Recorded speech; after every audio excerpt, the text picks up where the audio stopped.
Lokrashtra news network, जनसामान्यांचा बुलंद आवाज। कोर्डोली तालुका सातारा येथील जिल्हा परिषद शाळेला जिल्हा परिषद शिक्षण, अर्थ व क्रीडा सभापती सौ तेजस्विनी विक्रमशील कदम यांनी भेट देऊन शाळेची पाहणी केली। यावेळी विद्यार्थ्यांशी संवाद साधत त्यांच्या शैक्षणिक गरजा जाणून घेतल्या, तसेच शिक्षकांशी चर्चा करून त्यांच्या अडचणी समजून घेतल्या आणि शाळेतील उपलब्ध सुविधांची पाहणी केली।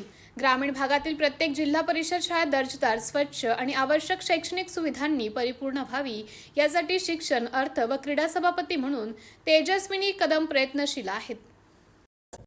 लोकराष्ट्र न्यूज, एक विचार समाज विकासाचा, वेगवान आढावा ताज्या घडामोडींचा, बातम्यांबरोबरच शेती, उद्योग, शिक्षण, साहित्य, कला, मनोरंजन आणि बरंच काही।